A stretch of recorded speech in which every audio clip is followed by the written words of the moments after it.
Okay, great. Welcome everyone to Brought to Light Vulnerability and Transparency in the Surveillance Age with Isa Fontbona and Camilla Cannon. Y'all wanna wave your hands? My name is Joy Harris, and Brought to Light is the second in a series of dialogues that have emerged from my project, Possessing a Common Logic. And the project has the aim to bring together artists and thinkers across different disciplines to consider commonalities in their practice. And this project is supported by the Houston Arts Alliance and is the recipient of a Let Creativity Happen grant. That's the plug I have to make here. So I'm gonna go through a few housekeeping items and then introduce our presenters. So Isa and Camilla will be using the chat throughout, so you can feel free to put stuff in the chat, or at the end, if we want to just sort of open it up and talk, that's fine too. There's not that many of us here. Let's see, if please take a moment to mute your mic. Most of y'all have already done that. And use the video to whatever degree makes you feel comfortable, though we always like to see people's faces. So I'm so pleased to introduce y'all to these two wonderful creative thinkers who I've been very lucky to get to know and work with Isa for several years, and Camilla more recently. Isa is a PhD candidate and natural bodybuilder competitor and performance artist. She holds not one, but two bachelor's degrees in philosophy and art history, as well as a master's degree in humanity research, and she's at the University of Girona, Spain. Currently, she is completing her dissertation on the artistic and gendered interventions enabled by female and trans bodybuilding practices. Her artistic work allows her to explore the malleability of the body through bodybuilding as a tool. She tends to ask questions about identity and also about the relationship between identity and the body. In some artwork, she drives herself to uncomfortable positions or challenges herself to the limits of the endurance of her body. And I have seen her do this performances live, and we'll actually get to see a video from a recent performance as well, so you can see the type of work that Isa does. So thank you, Isa. Next is Camilla Cannon, and Camilla studies at the intersection of transgender studies, surveillance studies, and national security studies. She is particularly interested in how to act ethically in a world defined by constant surveillance and the monetization of individual and collective online behavior. Camilla is a PhD student in the American Studies program at George Washington University in Washington, D.C. So I'm going to hand it over. I think, Isa, you're up first, right? So I'm going to hand it over to you. Thank you so much. Well, before I start, I'm going to share my screen.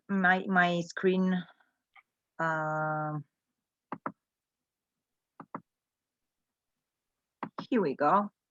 Are you seeing it well? Yes, we can see it. Thanks.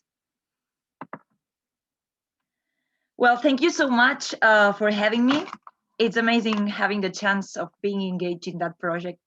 It's a pleasure for me being here, sharing my perspectives with Camilla, and with who I have the pleasure to meet because of this project. And I enjoyed a lot sharing our point of view concerning these tricky issues that we would like to talk about, like transparency and vulnerability, life in times where surveillance is very latent. I want to express also my grateful, especially to Joy, because despite revolution, scholars and artists rethinking political action, a project that she was building more than a year ago could not take place due to the pandemic. She has been fighting to reformulate it in a virtual way through these creative, inspiring, and amazing encounters, which I'm very glad to be part of. So you put a lot of effort and energies and time to carry out this. So thank you for that, Joy. And I have to say that the piece which is on the background of this conversation today with Camilla and I has born because of Revolutions Festival. So everything is connected. before start, we consider that maybe will be appropriate to see a short video that I have from the piece, which is a 5 minutes video, and I will try to. Isa, do you want to tell us the name and like where you perform this before you start the video? I don't know if you're going to do that. The name of the performance is Corporeal Cartographies of Vulnerability, and it was performed at the museum in my village, which is a little village in around close to Barcelona, let's say in that way, in Spain. So it was a piece that it was a long-lasting durational piece from 10 hours, and here it's a small excerpt of it. I hope you can enjoy that.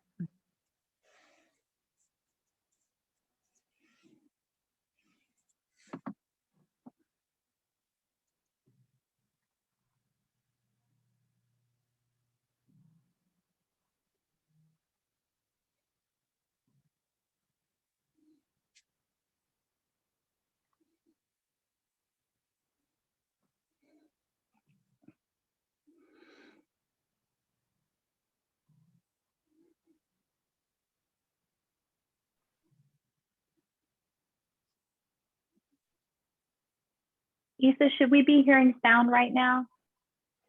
Are you seeing anything, watching anything? Yes, we're seeing it. I'm not hearing any sound, but maybe that's on my end. And does anyone You might need to hit share computer audio as well. So pause it. Under your share screen options. I'm going to put the pause then. And then where you have the options? When you end your screen share. Yeah. Completely. And then when you go to share your screen again, at the bottom, you'll see a little option to share your computer audio. Oh. Let me try again. Sorry. It happens all the time. Don't worry. Do you see the option to share your computer audio when you try to share it again?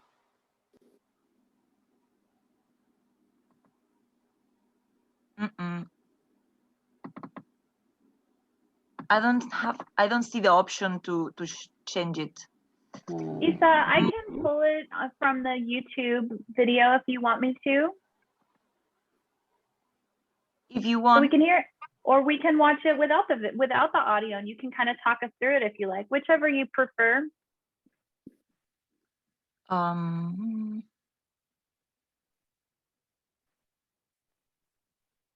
Share. No, it's already market share sound as well. So maybe just I'm going to continue that without the sound, or try to put the sound. I don't know. Well, that's a shame, but I think it's better to just see even if without. And I'm going to. Oh, perfect! It works. Yeah. Oh, cool.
Okay.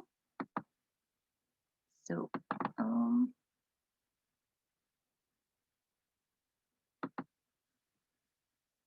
are you seeing? No, sorry.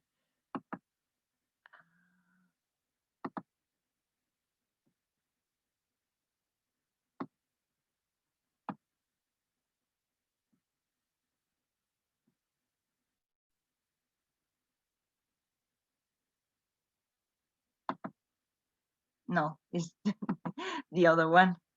Sorry. New technologies are not my strength.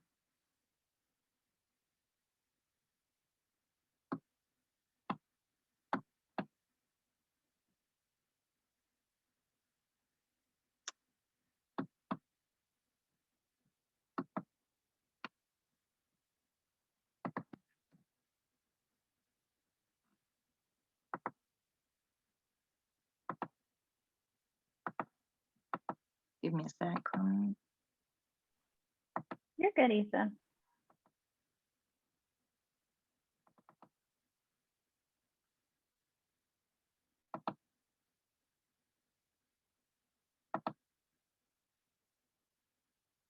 Here we are. Now it's suppose that it's gonna work. Okay. We were here, and well, I already mentioned some of the little aspects concerning the situation of the performance, but just before I start with our conversation, I consider that it will be interesting to give you a little bit of the context to highlight some of the relevant points from the art piece. Corporeal Cartographies of Vulnerability, as I mentioned before, was located or was conceived a year ago within the framework of Revolutions Festival. Also, finally, we could not carry out in presence, and by the way it has been originally formulated, today we are virtually here to talk about it in a certain way, so which makes me feel also connected to these roots. Within this framework and seeking to stimulate political action, I came up with this piece as a form of alliance with the audience, promoting a collective action interfering into my body. Thus created through an act of vulnerability, which every individual was allowed to give their voice to the inequalities experienced. bearing in mind the relevance of our bodies in current times, and also highlighting that our bodies are scrutinized by the eyes of the other, those who construct and at the same time destroy our bodies or our own formulation of identity. According to many authors, I consider that our bodies are the public arena and at the same time, they are a space for politics. In words of Judith Butler, politics must be done through the body.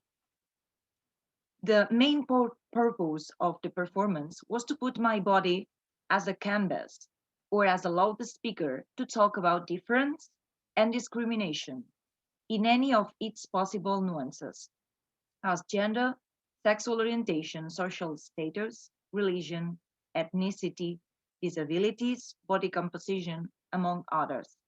In that way, those who wanted were able to share some of the lived experiences.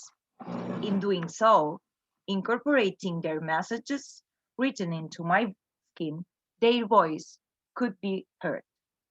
I consider that by giving or by carrying out this gesture, a political action took place as well, a sort of union, an alliance, and in line with Butler's reconceptualized concept of vulnerability, opening up to the other and expressing these personal experiences, appealing in a way to effective transparency. We re-signify this in a positive sense. In that way, vulnerability is seen by Butler as something always created and experienced directly in relation with conditions which are foreign, external to the body, but at the same time being part of it. Exposing the body to the other opens up a framework of possibilities, of which damage is an option. The vulnerability occurs in conjunction with others, and opening up to the other is also opening up to risk. As Butler points out, vulnerability is based on our ability to be open or receptive. That is, that we are open to a world which is not completely known, nor predictable. So deliberately exposing the body to possible damage is part of the very sense of political resistance. In that line, the body must take the voice. Political action must be done with and through the body. Faced with a pandemic situation, either a physical audience available to be part of the performance, as well as the location from Houston to a small town in Spain, all this change brought me to rethink some other features. I decided to use new technologies, social media to promote the performance and receive message of these experiences. It took me the week before the performance. And these were the ones which created the artwork. After collecting them a few hours before the performance, they were written on my skin. And afterwards, I locate myself where the 10 following hours the piece took place, at La Casa de la Paraula's museum. But it was not the only way that I used new technologies. The other way that I used this was in the way to make the audience being involved on the piece as it was broadcasted in live in streaming. So the emotional vulnerability, which I wanted to promote by the gesture of sharing and express, was driven to this controversial terrain, the technological surveillance one, due to live streaming. However, this openness to the world, this transparency, this visibility, invoking to this digital panoptical transparency, watching without being watched and from everywhere, with no need of any perspective, also allows us to put into a question, or at least to reread, distinctive issues. So now I would like to give Camilla the floor to contextualize with their current research in surveillance and how they analyze the piece from their perspective. In that way, we can start to weave the conversation about these different concepts, which we hope you also will take part. Thank you so much, Isa. I really appreciate that. And I've seen different stages of this, so it's awesome to see it all come together. And thank you, Joy, for organizing all of this as well. Let's see. Sorry, I got to pull up my own PowerPoint really quickly. But as Isa kind of mentioned, for this presentation, I wanted to do less of like a straightforward academic conversation and more of a description of where I was coming to these concepts of transparency and vulnerability before seeing this artwork and speaking to Isa, and then how I kind of reconsidered some of my own patterns of thinking about that and maybe my assumptions that were baked into that. So let me share my screen. I'll just share this desktop. And present. See if this works. Okay, great. So my work is mostly in surveillance across a wide variety of platform forms. So I'll talk about two of those. But I'm interested in advertising and marketing surveillance, in political surveillance, healthcare surveillance, and more recently, national security surveillance. So basically, I've done a really deep dive into these things after the past couple of years. And what I've become particularly interested in lately is the more emotional aspect of it. So not just the more straightforward surveillance that might say, okay, where is this person located right now? What has this person been buying? But a shift that's happened in a lot of surveillance towards trying to expose people's inner emotional states. So trying to interpret our data in such a way that deductions can be made about our interiority. So this is, one of the connections I made with Isa's piece is, I don't want to say I've been thinking about emotional transparency in a negative way, but I have been thinking about that process from interiority to something that others can see.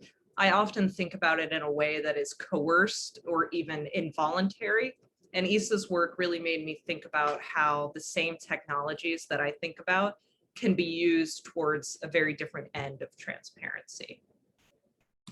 So the first type of surveillance that I got into was marketing and advertising surveillance. So basically, companies and systems that take large amounts of our data from our online behavior.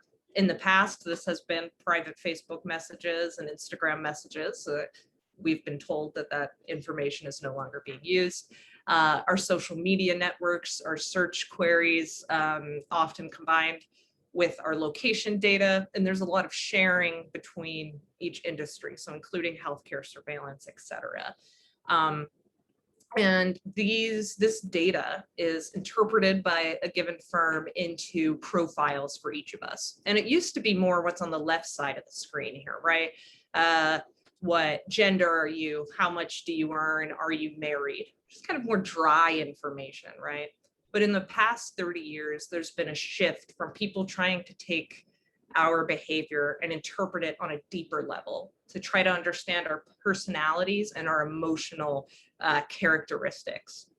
And in this type of surveillance industry, the purpose of that is to try and get a better understanding of your consumer so that you can target market to them more effectively. So this is kind of, the light form of psychographics or psychometrics here, where you might know that this person values their family, right? They love dogs, they're a good saver. So we could deduct traits like, altruism, perhaps, connections with others, personal responsibility. And here's an example where it gets a little more specific. So as you look at these words, you can think about focus on the psychological nature of them, right? So this is a company advertising what their psychometric profiling technology can do. And you can find out the personality traits of consumers, including neuroticism, agreeableness, their values, their opinions. And the idea is that this isn't just things that people express. So it's one thing if someone posts, I think Hillary Clinton should be president, You know, if you're a company, you don't necessarily want to pay a ton of money for a company to tell you, I think their opinion is that Hillary Clinton should be president, right? It's trying to get at much deeper beliefs, values, and commitments. And here this really drives it home how this works. So let's say you own a cosmetic store, you sell a lot of a particular product. You can separate it into these basic broad categories. Someone who buys it as a gift, treated themselves just because, or, you know, there's a direct correlation between someone's favorite influencer promoting it and them buying it. So again, a little bit more on the dry side. But if we look here, we get to those emotional subgroups. So someone might be motivated, you know, to give gifts, right? So again, that might be a little more altruistic, someone with close bonds. Purchasing because they want to pamper themselves, right? So that could be, I mean, the uncharitable way would maybe be self-indulgent. We could also say interested in self-care. But the one I find the most interesting is those who try new things to feel part of an in crowd, right? Because that's a personality trait that I think might take some people, you know, years of therapy to figure out, right? It's really a pretty deep one. But here, at least the claim is being made that we can deduce that based on people's online behavior. So again, the way that I want to connect this to Isa's work is taking someone's internal experience and trying to kind of flip it inside out so that others can perceive it. But I want to think about the directionality of that here. You know, I have, just because of, you know, academics, we can get in echo chambers for sure. And I think the echo chamber I've gotten in is there's this nefarious system that treats our interiority as a resource to be extracted, right? Which might be true, but that's not the only thing that our interiority is. And we can take these same underlying characteristics, use the same technology, social media platforms, online platforms, to have, you know, a different kind of agency in being transparent. There's also software that interprets our facial expressions to judge our emotional state during interactions with given products and give feedback to companies about how they can improve their products to get a more profitable emotional response from consumers. Another example. This also happens in vocal tone analysis, you know, in call center calls. You can record, you know, not so much the words that the customer is saying, but the tone of their voice. And you can make emotional deductions and tie that to a particular employee, right? Employee A, you know, we get, you know, algorithmically coded information that corresponds with happiness. You know, employee B is frustration. Then you can make personnel decisions based on that. So again, our emotions are resources to increase efficiency or profit. And some of you may be thinking of Cambridge Analytica, which is a data analysis firm that famously worked in concert with the Trump campaign to analyze large amounts of people's Facebook data, create psychological profiles, and target ads towards them. So this is mostly what I've been thinking of is emotional transparency and something called the aesthetics of transparency. So Rachel Hall is a scholar of national security and surveillance who has coined this term.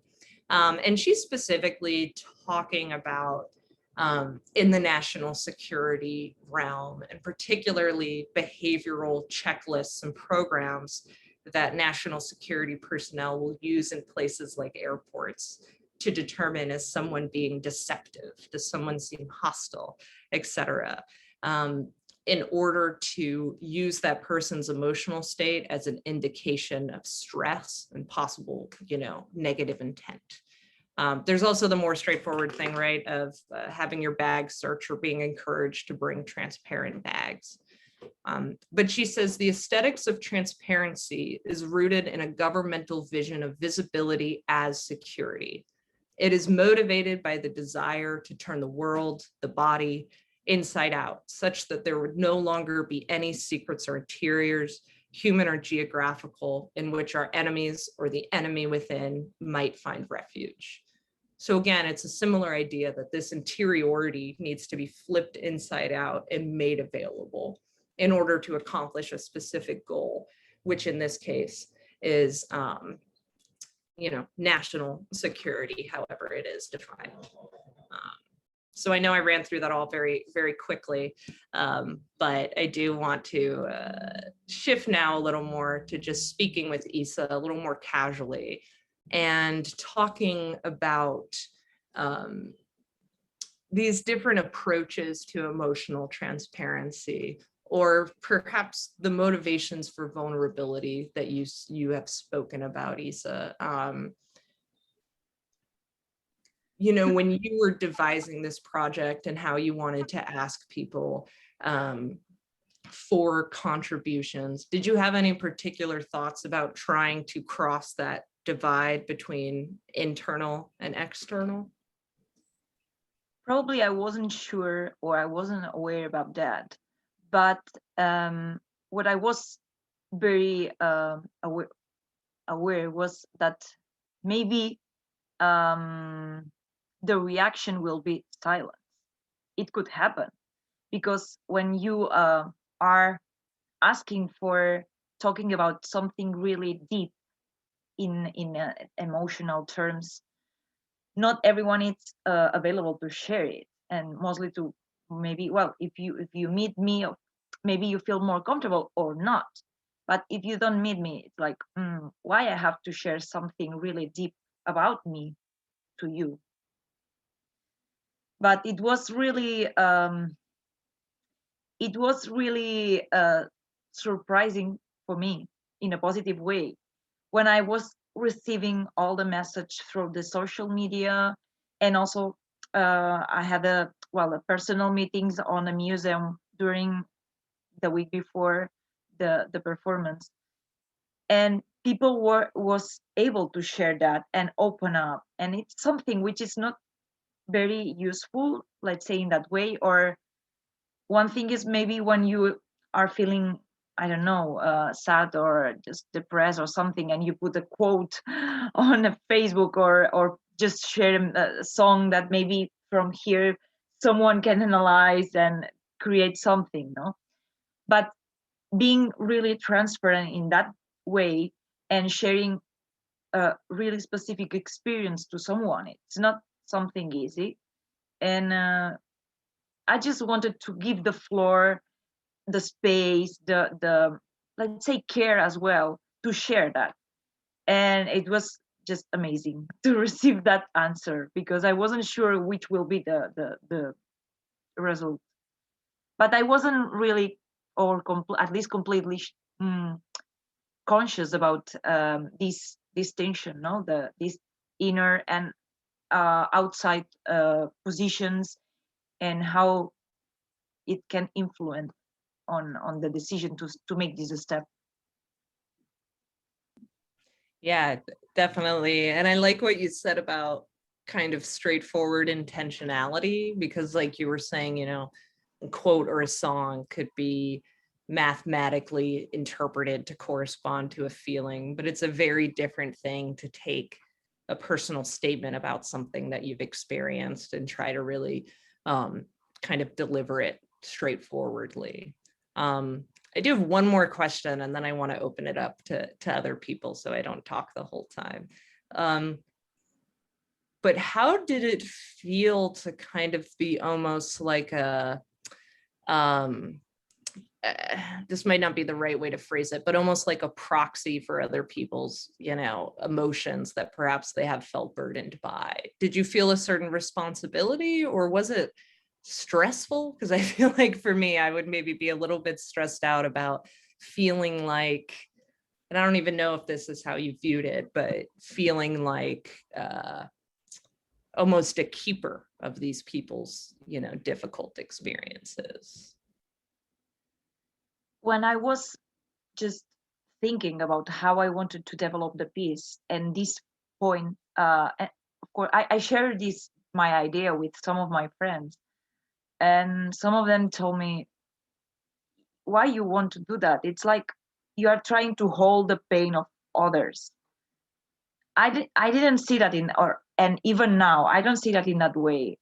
I just wanted to give the floor to express, and I wanted to give the voice to just, because there is this other part afterward that you also saw through the video, this application of the girl on my skin. It was like a sort of ritual, or trying to restore the bones or the pain created from this experience, inspired by kintsugi, Oriental or Japanese art. So maybe doing this part of the performance, it helps that maybe it wasn't painful. I don't know, because it was like a sort of something really with the care and feeling others, feeling this collaborative action. And that was the point. Even when people who were sharing their experiences, most of them painful ones, I didn't feel like I was carrying out something and affecting in me in a negative way. I was just like not neutral, completely neutral, but I just saw and feel this encouraging act that they do, sharing that. Thank you. Vita, you had a question or a comment? Yeah, thank you so much to both of you for sharing your work and research.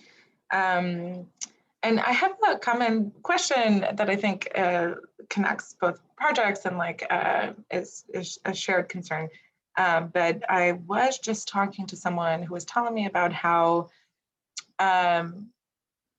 so we know like Google is like trying to, you know, like measure and try to understand you as a person.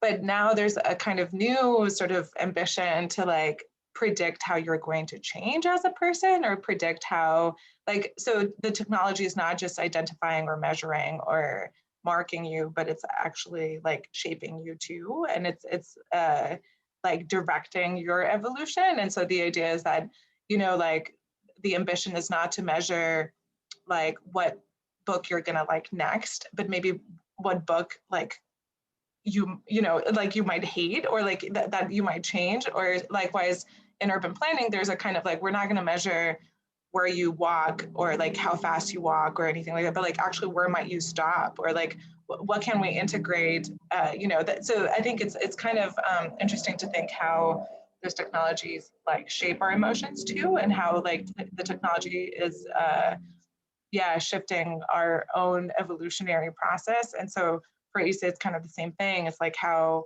is your performance changing people's own experience in the moment, and not just kind of, you know, like how their own feelings or their own positionality is changing. So just a thought.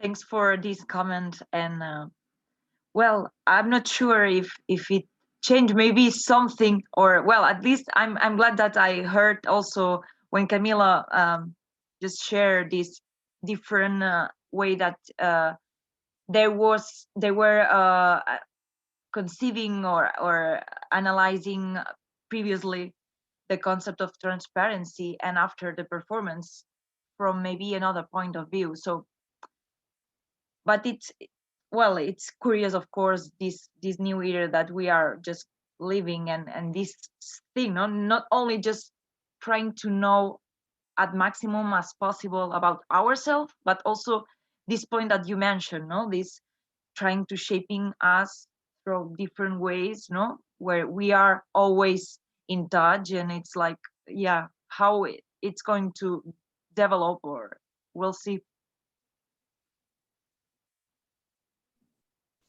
Yeah, no, definitely. And I definitely changed my thinking on a lot of those concepts. And I think also, I totally agree with you, Vita, that it is, it's about prediction and guidance, you know. So there's the idea of a hyper nudge in a lot of kind of data analytics scholarship. But yeah, it's, you know, in the past, it may have been about prediction, but even in very old school targeted marketing, it was always about nudging as well. So it was always about, I want to predict, do I have a shot of you even buying this, you know, grill or whatever, you know, because if I don't, I'm not going to waste my ad dollars targeting you, right? But I think what you're saying about guidance is totally true, or nudging, or constructing a reality, because that's kind of the dystopian endpoint of a lot of this surveillance. And I don't mean a dystopian endpoint that will definitely happen. I mean, one that people predict is that as our realities and online experiences become more tailored, right, the things that we are shown are actually going to start to construct our understanding of reality in its own way. And Isa, I was thinking about what you were saying, and I think on a personal note, I've gotten so into this dystopian kind of, you know, negative thinking about these things, but you know, the way that you used live streaming and social media to connect a broad range of people to participate in this kind of reminded me of how I felt about the internet when I was like 15. You know, like I've gotten into this cynical feeling, but when I first discovered it, I was like, oh my God, I can make connections and talk about my feelings with people all over the world. And it was a place where I could exercise agency, you know, because I was in a very small conservative town. And it was somewhere where I could be vulnerable in the way I wanted and see other people's vulnerabilities. And it still is. And at least when I was 15, you know, I think there was less surveillance, and especially I was less aware of it, you know, and the surveillance was not nearly as sophisticated as it is now. So seeing your thing kind of reminded me of that. I was like, oh, this optimism I used to have and the cynicism I've developed, but there is such a capacity for like agency and vulnerability.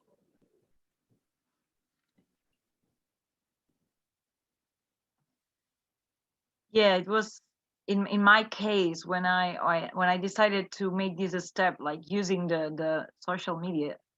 It was not easy because yeah, the situation pushed you to do that, but it's like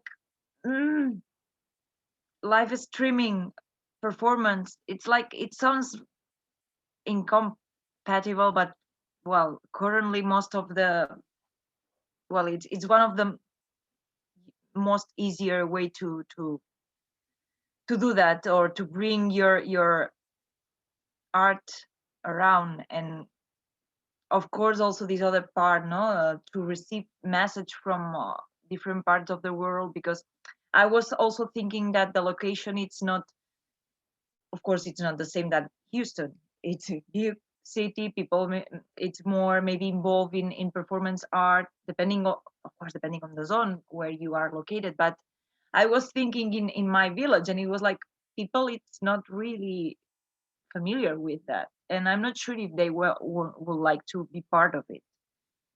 They tend to be more close and hermetic, so they are not going to share anything with me. But finally, and luckily, they will. They would. So they did. But even using the social media, it was also very useful tool, and I'm very glad that I took that decision.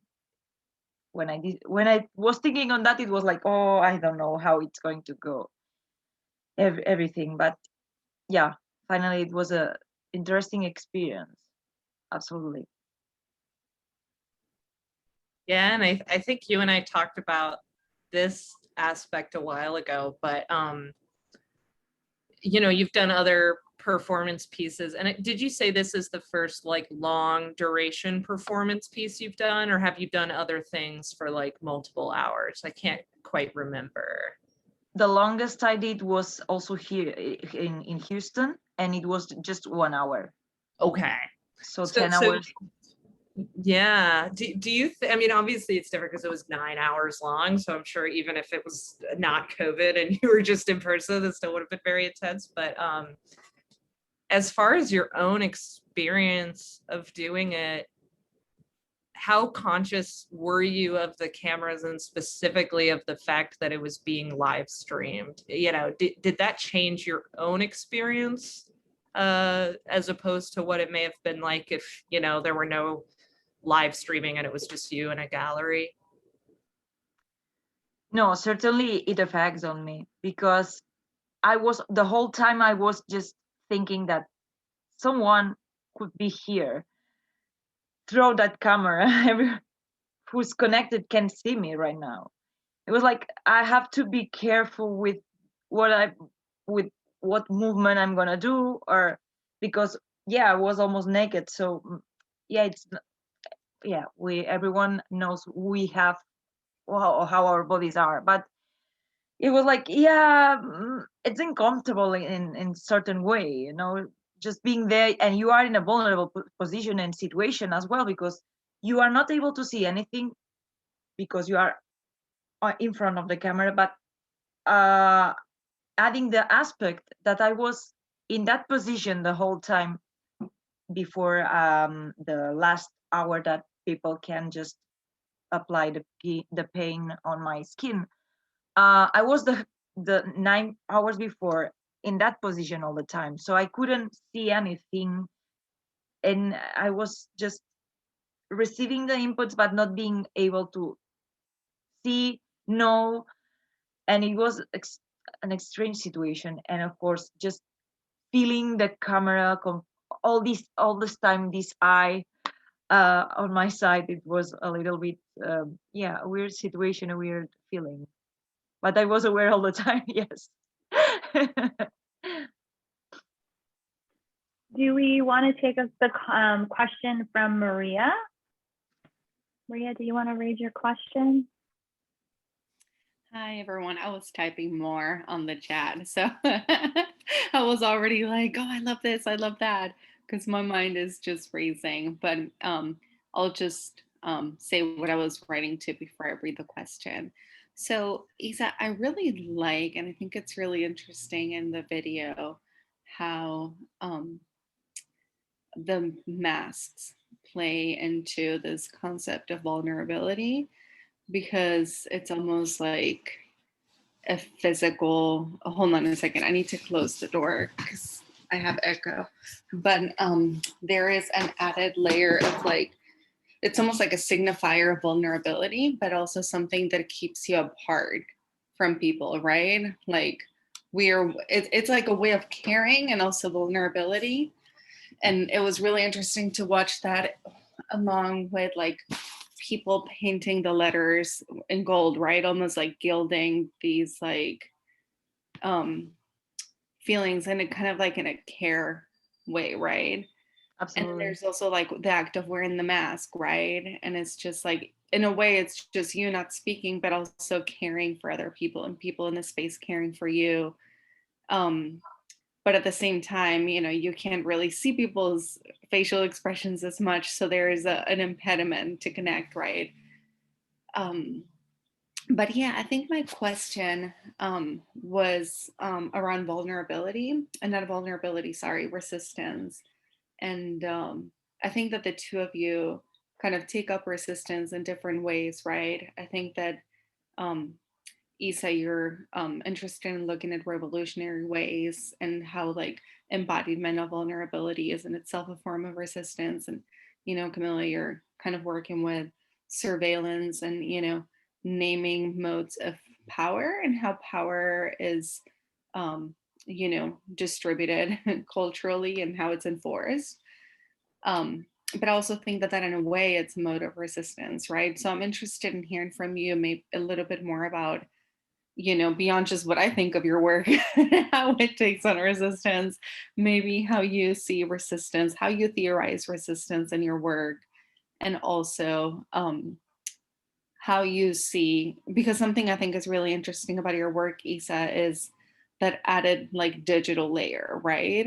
And I think that the pandemic forces us to reconsider forms of resistance and coming together that I think are points of world making, right? Because you were able to reach out to people beyond the space of the performance space. So yeah. Thank you for your comments and your questions and interest. Concerning the first thing you were talking about the care, In fact, there is a thing that I didn't mention. It was completely, everything was completely, let's say, construct through the care, because even I wasn't able to see anything or nobody. I felt the people there just giving me support. They approached to me and talked to me with the. But the fact was, when they were talking to me, they were doing that in a very cautelous way and talking with the voice really slow down, and really interesting thing, no? I mean, they didn't come and say, hey, how are you doing, you know? So everything was really in respect way. And also I was also supported by a group of women from my town, and they were doing a sort of I don't know in English how it's called. I think it's, well, when you are doing running in an athletics ground and you are giving an object to another one for follow this Relay race. It's called the relay exactly. race. So they organized the whole schedule of these 10 hours in a, I think it was in a fragments of 2 hours. And all this time I wanted to stay alone, because I know that not all the time there will be someone there, but they wanted to be there with me. So during the whole 10 hours, someone of them were there, just sitting there or walking around there, or asking me something, if I need something, if I need to drink or eat or something. Because also there was this other aspect that I was preparing my body to stay there with not going or without any sort of physical needs, let's say in that way. I was preparing my body as I was preparing a contest, a bodybuilding contest. So I was cutting my water 2 days before, so I wasn't drinking to avoid to go to the washroom. So it was, everything was really treated with care and respect with the people. And this other part, I wanted that the people applied the gold paint, and I wanted to be seated as well as the same 9 hours previous.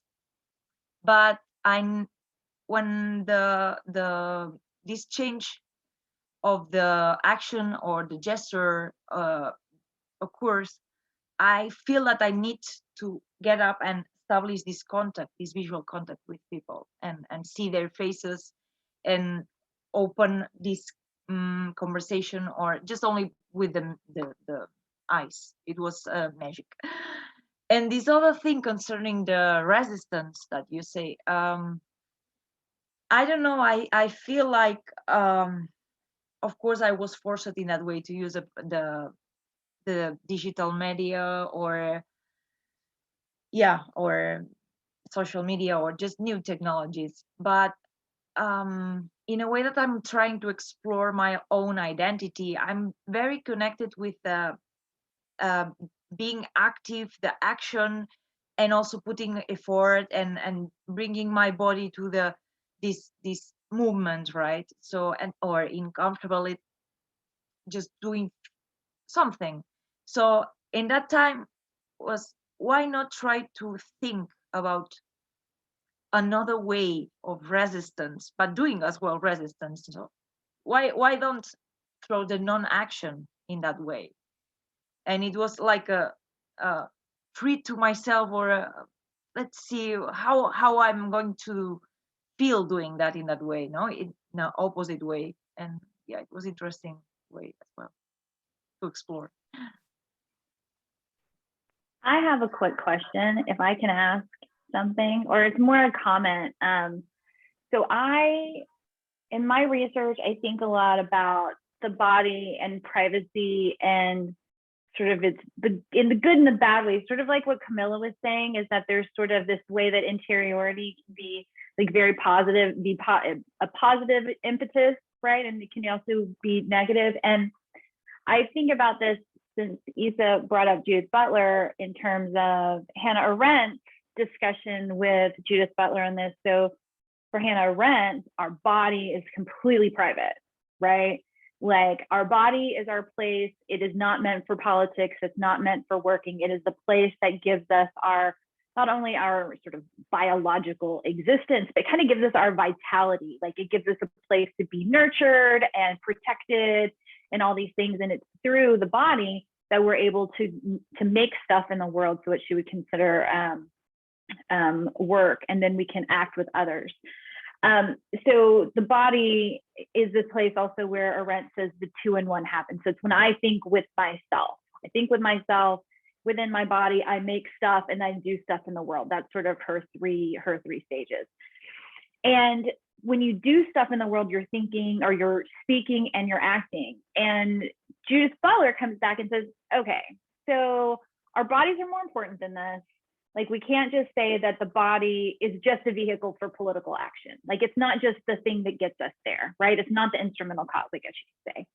She says our bodies are more important than that, and that we don't actually have to think, or we don't have to speak, and we don't have to act.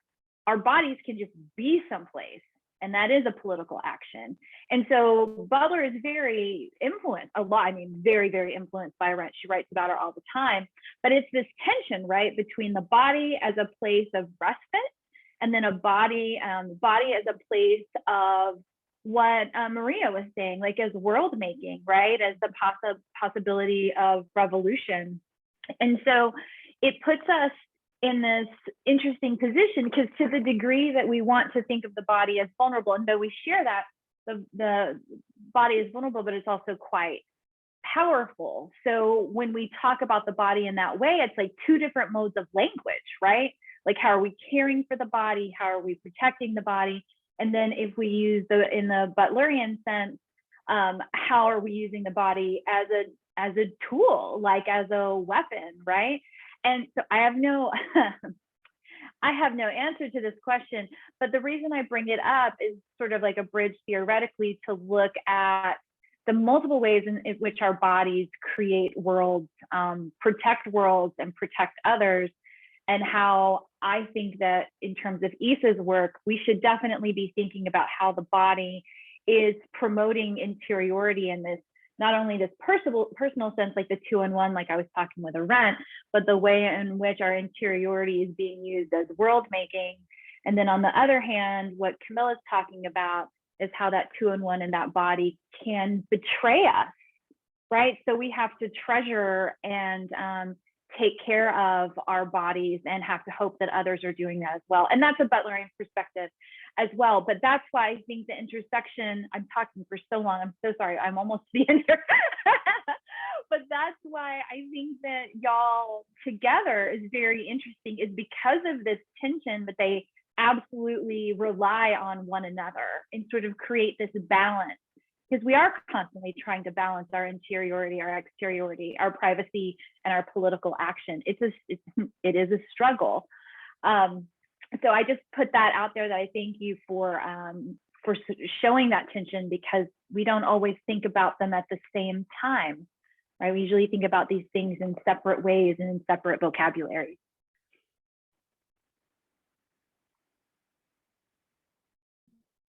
Yeah, definitely. And I don't have a very articulate response to that, Joy, but one thing I was thinking while you were talking is like, I think throughout philosophy and a lot of scholarship and art, there's been discussions of interiority as being in excess of the body or irreducible to the body in a way that I think is very important and good, for lack of a more articulate way to put it. But I wonder if there's something to be said too for the body being in excess of interiority, you know, that it's also, you know, perhaps even if they can try to mine our emotions and et cetera, you know, perhaps the body then could be kind of a refuge from that in a way, or a space of excess. Yeah, that's interesting. I know that the idea of the collection of data to understand behavior and predict behavior is a very big topic of conversation in my virtual household. We're talking about it all the time. And how do we protect that privacy? We don't need everybody to know what we're thinking or what we're buying. And then something, and Scott's on the call. I'm not calling on Scott to speak, but I'm just saying how if we are gathering this information, right, this private information, even if we're buying stuff, it's still private, right? It's still who we are. It reflects something about us. Then when we have these demographics and it can project who, like Vito was saying, like who we're going to become, like what is our limit? How do we push against that limit? Like what are we going to do, not only in terms of what we buy, but where are we going to go? Like what is it's predicting our next step. Then how is that used for other nefarious purposes? Like is that used to give us a score or a standing or something where it then determines like whether we are eligible for certain actions? And so one of the things that Scott and I talk about actually is if people know our spending behaviors and our saving behaviors, and that stuff is being monitored and gives us, people like these data sets say, oh, look, Scott's really good at saving his money or what have you, then does that somehow translate into what a bank sees about you and whether a bank wants to give you a loan or not, right? Like these types of things. And that seems like very kind of far out there, but I don't know, is it really that far out there if we're already mining data for if I'm gonna buy a blazer at Banana Republic? I mean, isn't it also thinking if I'm, is Joy gonna buy a house soon? If she is, we should have those mortgage ads pop up, which they already, we already see that happening. So how far does that extend out? That's like super frightening, super frightening to me. Well, if I can jump in, Joy, all those things are happening. So one thing that happened recently is LexisNexis is a data analytics firm, and they were hired by, I believe, Cigna, a health insurance company, to develop risk scores for individual patients to see for doctors to use it as a partial tool for deciding if they should be eligible for being prescribed opioids, and that information went far beyond just someone's health insurance history. It took into account who your roommates were, your family history, your income level, what neighborhood you lived in. And that was a huge dragnet that at that point was technically legal, and I believe it still is. So those health insurance companies have said, don't worry, we'll never use this to deny anyone insurance, but whatever, lots of these industries do have histories of being disingenuous and then being exposed for that. So there's apps that landlords can use where the same thing, it interprets your employment history, your credit score, combined with your social media activity, your own historical records, financial records. And literally, it's just an app that will spit out a risk score for your potential landlord. Same thing with employers. So it's a huge risk profile creation is a huge industry. So basically, yes, the thing that is dystopian is already happening. And each of us exist in that network, not that we want to, but, someone could, if they had my social security number, could look me up in any one of those apps and they'd have some information about me. Yeah, so this totally frightens me. And because because I'm bipolar. And so if a score were given to me, like in my 20s when I was a hot mess because I didn't have a diagnosis yet, or I was in denial about my diagnosis, whatever. Like if someone had looked at like what had made a snapshot of me and projected out what would happen to me, and then my opportunities were determined by that snapshot, I would never have the life that I have now, right? Because we do have the ability to transform ourselves, right? And I hate to be like the existentialist on the on the call. We have the absolute glorious ability of transformation, right? And so that's sort of what, and just to be honest, like I made so many mistakes. I killed my credit score. I did everything that, typical people with bipolar would do. And I had to work really, really hard to get past all of that, but I did. But a predictor at that point in time would have probably said that I'm a lost cause and that they're not gonna, I don't want to say market to me, but that would be an indicator of what would happen. And I find that incredibly frightening. I mean, I find that frightening. And I was looking at Vida. I'm sorry. I think maybe I cut you off, Vida, about what you were saying in the chat. I don't know if you wanted to throw that in there. Yeah, no, I was just thinking too, like about agency and Maria's question about or comment about resistance, and that it's like not all predetermined, and a lot of these algorithms get it wrong, and they really, you know, yeah, I'm not having babies, but I'm getting stuff on babies. And I was just thinking too, like the performativity of it, how like I remember taking a class in college where we were learning about how you know, people like know what works in particular settings. So like women executives will like shed a tear in a meeting because they know that will like gather support, or like, you know, people in the meeting, other men or whatever in the meeting will see them differently. Like, so it's kind of like they're, you know, they're performing a particular identity to gather favors, or like to gather like positive reactions. So I'm just thinking of like how are people adjusting? How are they performing particular identities with the knowledge that they're being surveilled, or with the knowledge that they're being observed? You know, so that's, yeah, that's another kind of question, is sort of like, to what degree are we just subservient to the system and we're just observed, versus like to what degree we're participating in the performance. Okay, we have gone way over our time because this has been an amazing conversation. Thank you so much. I'm just going to say a couple of final words, which is I'm so lucky to know Isa and Camilla, and like, thank you so much for your brilliance. And I'm really impressed by y'all's ability to see the tension or the contradictions or the multiple ways in which things work together, that the body and privacy and surveillance can be seen in multiple ways simultaneously, and that we should be mindful of that because our lives do intersect with it so much. So thank you for that. I want to also shamelessly plug, before we're done, that this is an ongoing series of discussions, and our next one is on April the 29th at 5 o'clock Central, and it's a panel called Remember to React, and it's on performance practices, politics, and the institution.